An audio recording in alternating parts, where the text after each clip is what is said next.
Okay, yes, of course. Bismillahirrahmanirrahim. First of all, FM. FM is financial management. FM का paper financial management का paper है। सबसे पहली बात, the first thing I would like to explain over here is, बहुत सारे student ये बहुत गलत मिसअंडरस्टैंड करके चलते हैं कि FM का पेपर टैक्स के जैसा होगा। क्योंकि मैं टैक्स और FR पढ़ा रहा होता हूँ तो बच्चों के जहन में यही होता है कि कैलकुलेशन कैलकुलेशन कैलकुलेशन होगी। नो, पेपर के इंट्रो में अभी मैंने पेपर के कंटेंट्स नहीं बताए हैं। सबसे पहले मैं बता रहा हूं कि इस पेपर में 50 to 60 मार्क्स की थ्योरी आएगी। There is going to be theory, और वो थ्योरी ऐसे नहीं होगी कि हम ए लेवल्स ओ लेवल्स की स्ट्रेट फॉरवर्ड थ्योरी नहीं, सिनेरियो से क्वेश्चन से लिंक होके थ्योरी आएगी। तो वो भी हमने करनी है। मैं हमेशा ये कहता हूँ कि याद रखिएगा कि FM का पेपर अगर आपने थ्योरी पे ग्रिप नहीं किया तो आपका FM का पेपर पास नहीं हो सकता। असल में जो मैं बाकी पेपर पढ़ा रहा होता हूँ टैक्स और FR, उसमें तो कैलकुलेशन ही चलती है। कैलकुलेशन कैलकुलेशन कैलकुलेशन, ये कैलकुलेटर चल रहा है, टक टक टक टक टक टक टक, थ्योरी बस थोड़ी सी।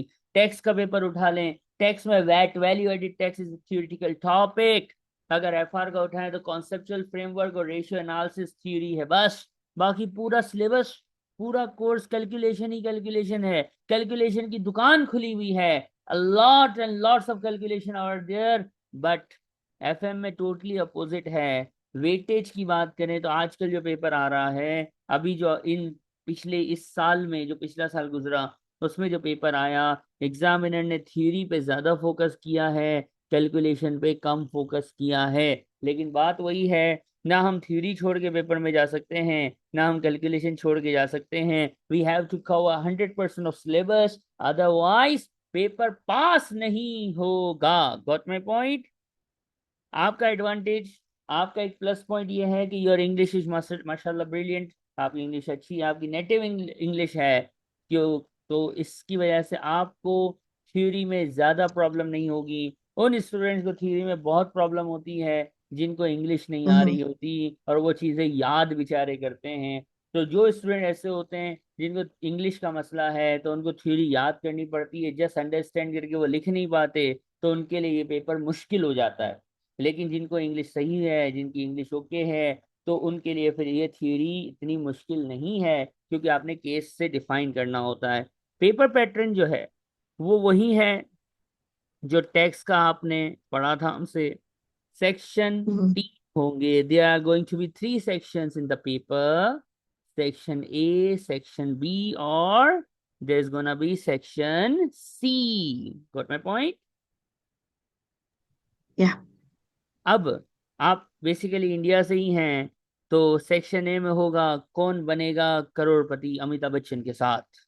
यानी there are gonna be 15 MCQs, और एक MCQ के कितने मार्क्स मिलेंगे आपको? 2 मार्क्स मिलेंगे। ये सेक्शन कितने मार्क्स का होगा? 30 मार्क्स का होगा। कहाँ से आएगा, किस टॉपिक से आएगा, वल्लाही आई डोंट नो। ये पूरे सिलेबस में कहीं से भी आएगा, ये कोई भी तुक्का मारे तो वो गलत ही गाइड करेगा, क्योंकि इसका एग्जामिनर ने कोई एरिया डिफाइन नहीं किया है। तो MCQ ओवर द सिलेबस कहीं से भी आता है, तो हम ये नहीं जज कर पाएंगे। ठीक है? फिर सेक्शन बी में हमारे पास तीन Mm-hmm. scenarios होते हैं। Sorry, Yeah, let's go. okay. 3 scenarios are going to be there in your section B. 3 OTQs, objective test questions. एक OTQ से कितने क्वेश्चन आते हैं? 5। और एक क्वेश्चन की वेटेज होती है 2 मार्क्स की। इसका मतलब ये हुआ कि एक OTQ, 1 OTQ gonna award you total maximum of 10 marks, and we are going to have 3 OTQs, which means कि सेक्शन बी भी जो है वो कितने मार्क्स का हो गया? 30 मार्क्स का हो गया। राइट और wrong? Yeah. Now, section C. In text paper, we used to have 3 CRQs, 15, 15, and 10. लेकिन अब हम बड़े बच्चे हो गए हैं, नाउ वी आर सीनियर, माशाल्लाह सीनियर्स। तो यहाँ पे कहते हैं कि दो क्वेश्चन आएंगे, 20 marks each question is going award you maximum of 20 marks. और ये हमारे पास आमतौर पे ऐसा ही होगा। सेक्शन सी जो है वो दो क्वेश्चन होंगे 20 मार्क्स के। और टॉपिक्स भी हमें पता हैं यूजुअली। वर्किंग कैपिटल, ये क्या होता है हम थोड़ी देर में आपको भी गाइड करूंगा मैं। वर्किंग कैपिटल, इन्वेस्टमेंट अप्रेजल, ये ज्यादातर एग्जामिन हो रहा होता है यहाँ पे। और एक टॉपिक है बिजनेस फाइनेंस का। बिजनेस फाइनेंस और कॉस्ट ऑफ कैपिटल, ये टॉपिक जो है वो यूजुअली सेक्शन सी में एग्जामिन होते हैं। इसके अलावा हमारा कोर्स कंटेंट क्या है, वो थोड़ा सा टेक्निकल है। ये वो कोर्स कंटेंट है जो आपने पहले कभी सुना भी नहीं होगा। कुछ चीज़ें शायद आपने, क्योंकि एमबीए किया हुआ है तो आपने सुनी होंगी, लेकिन बहुत सारी चीज़ें जब एफएम के लेवल पे स्टूडेंट आते हैं तो वो पहली मर्तबा सुनते हैं। तो मैं आपको बिल्कुल इजी उसमें इसकी बात बताता हूँ कि ये क्या है। तो ये हमारा सिलेबस है। सिलेबस का पहला पार्ट है फाइनेंशियल मैनेजमेंट क्या होती है। What is financial management. बहुत सारे स्टूडेंट जो है वो एक मिसकॉन्सेप्शन होता है, FM is like cost accounting. No बाबा, क्या हो गया है, FM is not costing, FM is not cost accounting भाई। तो एफएम क्या है, एफएम फाइनेंस है, फाइनेंस, फ्लूस मनी, फाइनेंशियल डिसीजन मेकिंग के लिए, फाइनेंस के लिए, कंपनी जो अपने फाइनेंशियल डिसीजन लेती है उसके लिए जो रॉ डेटा, जो रिपोर्टिंग, जो कैलकुलेशन, जो टेक्निक्स यूज होती हैं वो है एफएम। एफएम आसान भाषा में, in easy simple language we can say कि हमारा एफएम क्या है। एफएम हमारे डायरेक्टर्स, हमारे इन्वेस्टर्स को डिसीजन मेकिंग में सपोर्ट करता है, खलास। ये दो टॉपिक्स थ्योरी के हैं, फाइनेंशियल मैनेजमेंट का फंक्शन एंड फाइनेंशियल मैनेजमेंट की इन्वायरमेंट, इसको भी हम देखेंगे। कैलकुलेशन एंड थ्योरी क्या, working capital management. Working capital management बहुत वास्ट है, मैं खाली आपको जस्ट जस्ट जस्ट अंडरस्टैंडिंग के लिए बताऊं। Current assets and current liabilities की मैनेजमेंट कैसे करेंगे। यार एक बात बताओ, एक सवाल है, रिसीवेबल से पैसे लेट आए और लायबिलिटी को पेमेंट जल्दी करनी पड़े तो गले में आ जाएगा नहीं आ जाएगा, it gonna be a problem और no. If we have to pay our Mhm. Creditors in 10 days, but receivable जो है हमारे कस्टमर जो हमें 40 डेज बाद पेमेंट करते हैं, तो क्या घर से पैसे लाओगे, करोगे क्या। अल्लाह अकबर। ये क्या करोगे, इसका जवाब वर्किंग कैपिटल मैनेजमेंट की थ्योरी में मिलेगा। फिर वर्किंग कैपिटल कैसे मैनेज करना चाहिए, तो मैंने बहुत आसान सी एग्जांपल दी है, टॉपिक बहुत वास्ट है। आसान एग्जांपल यही है कि रिसीवेबल से ऐसी सेटिंग होनी चाहिए कि रिसीवेबल से पैसा आए, फिर लायबिलिटी का ड्यू हो तो वो वहां से हम एक हाथ से पैसा लें और दूसरे हाथ से लायबिलिटी को पे ऑफ कर दें। ऑनर को बैंक को परेशान होने की जरूरत ना पड़े। That is called working Mhm. Capital की आसान इजी जबान में, इजी भाषा में explanation. Got my point. Yeah. Investment appraisal, what is investment appraisal. आपने सोचा कतर में जो है वो बुर्ज खलीफा बनाना है।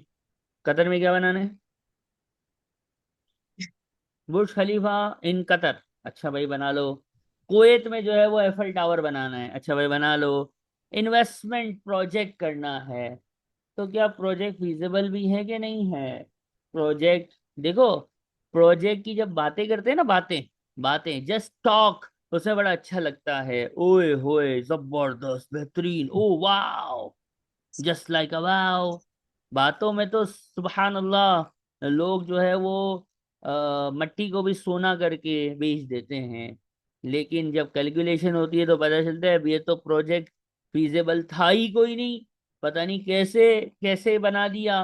फिर जब प्रोजेक्ट अटक जाते हैं, फिर जो है वो बैंक से लोन लेने पड़ जाते हैं, फिर जो है वो बेल आउट पैकेजेस की तरफ जाना पड़ जाता है और हालतें खराब हो जाती हैं। प्रोजेक्ट बीच में, इन बिटवीन प्रोजेक्ट स्टॉप हो जाते हैं, होल्ड हो जाते हैं। ये क्यों होता है? क्योंकि आप इन्वेस्टमेंट अप्रेजल की टेक्निक को यूटिलाइज नहीं करते। आप देखते नहीं हो कि प्रोजेक्ट को करने से पहले उसकी फिजिबिलिटी है भी कि नहीं है। ये मैं आपको बहुत आसान जबान में इसका इंट्रोडक्शन दे रहा हूँ। इनके अंदर और भी बहुत सारे टॉपिक्स हैं जो आज आप इंशाल्लाह देखेंगी। बात समझ आएगी? Yeah. Okay. Okay. Then we have something called business finance. ये क्या होता है? आप रास्ते से जा रही हैं, आपको एक बड़ी जबरदस्त कंपनी नजर आई, आपने कंपनी को देखा, कंपनी ने आपको देखा, और आपने बोला ये कंपनी की वैल्यूएशन होगी कुछ 5 करोड़ डॉलर। आई, तुक्का मारा? जी सर, मैंने तुक्का मारा। तुक्का आपने मारा, हम उस तुक्के को एक्चुअल कैलकुलेशन में बिठा देंगे। How to value a business, how to value the business. और बिजनेस को ग्रो करने के लिए क्या चाहिए? कैपिटल चाहिए। कैपिटल कहाँ से आएगा? ओनर लाएगा, या कहाँ से आएगा? बैंक से लेंगे क्या? कैसे लेंगे? सर इंटरेस्ट होगा, या ओनर देगा तो उसको डिविडेंड, शेयर होल्डर्स यानी उनको डिविडेंड देना पड़ेगा। आपको अगर पैसा चाहिए, बिजनेस को अगर पैसा चाहिए, तो कहाँ से लेना बेस्ट बेस्ट है? ओनर से लेना बेस्ट है कि लैंडर्स से लेना बेस्ट है? किस में, किस ऑप्शन में क्या प्लस और क्या माइनसेस हैं, और कैलकुलेशन के हिसाब से कौन सी चीज जो है वो उस सिनेरियो पे बेस्ट होगी। ये कैलकुलेशन भी है, Mhm. और थ्योरी की दुकान, the shop of a theory, shop of theory हम खोलेंगे इसके अंदर, कि क्या कब कैसे होएगा। That gonna be a Mhm. Topic. और एक चीज होती है रिस्क। क्या होता है रिस्क? Risk. रिस्क क्या है? रिस्क ये है कि आपकी दोस्त जो हैं वो एयरलाइन में, कतर एयरवेज में बैठ के इंडिया जा रही हैं, क्या कसम खाई है कि she gonna land in Mumbai airport. हो Mhm. सकता है कि जहाज उतरे ही ना, माइट बी एन एक्सीडेंट और समथिंग रॉन्ग। हो सकता है, नहीं हो सकता है? Mhm. बिल्कुल हो सकता है, इट्स पॉसिबल ना। एक्सीडेंट्स होते हैं रियल लाइफ के अंदर। तो बिजनेसेस में हम एक्सीडेंट की बात नहीं करते, हम कहते हैं बिजनेसेस को बहुत सारे रिस्क होते हैं। देखो, हम किचन में जाके खाना पकाते हैं ना, तो खाना पकाने में while cooking we have number of risk. होता है ना, रिस्क होता है। हम सब्जी काट रहे हैं, उंगली काट ली, अल्लाह अकबर। और ऐसा होता भी है, बच्चे तंग कर रहे होते हैं, खवातीन जो है वो टक फुश, अल्लाह खून निकल आया। ऐसा होता है रिस्क। तो भाई क्या करेंगे? भाई तवज्जो से है ना, सब्जी काटा करो ना भाई। जब सब्जी काटो, बच्चों को बोलो चलो, don't disturb me, I am cutting vegetables, otherwise I am gonna cut my finger. Allah Akbar. Risk है, खत्म नहीं हो सकता। रिस्क को एलिमिनेट करना पॉसिबल नहीं है, बट रिस्क को मिटिगेट करना पॉसिबल है। ये रियल लाइफ के रिस्क थे। बिजनेस को बहुत सारे रिस्क होते हैं। लिक्विडेशन का रिस्क होता है, कोई बिजनेस का पैसा खा के भाग जाएगा, बैड डेट्स हो जाएगा, उसका रिस्क होता है। Investor, share holder stock exchange से पैसा निकाल लेगा, कंपनी की कैप, कंपनी का मार्केट कैप जो है, कंपनी की लिक्विडेशन जो है वो खराब हो जाएगी, कंपनी का ब्रांड इमेज खराब हो जाएगा, अल्लाह अकबर। तो नंबर ऑफ रिस्क बिजनेस को होते हैं। वो रिस्क क्या है? रिस्क को कभी कैलकुलेट करना पड़े तो किस तरह से कैलकुलेट करते हैं? रिस्क को मिटिगेट करने के scenario wise, scenario to scenario कैसे रिस्क को मिटिगेट करेंगे, ये थ्योरी भी है। और ये हमारा टॉपिक है रिस्क मैनेजमेंट का। वाहिद इतने थलाथा अरबा खमसा सित्ता, we have 7 topics in total, 7 topics in total, जो कि हमारे एफएम का सिलेबस है। इसमें कोई Mhm. क्वेश्चन है तो बताइएगा। हम कहाँ से स्टार्ट करेंगे? जब हम इसको अभी स्टार्ट करेंगे तो हम हमारे फेवरेट टॉपिक से स्टार्ट करेंगे, जिसका नाम है इन्वेस्टमेंट अप्रेजल। पासिंग मार्क्स आपको पता है, 50 मार्क्स आपके पासिंग मार्क्स हैं, और यही है। पेपर, यही है सिलेबस, यही है पेपर का pattern. If you have any questions please go ahead, otherwise we are going to start our course.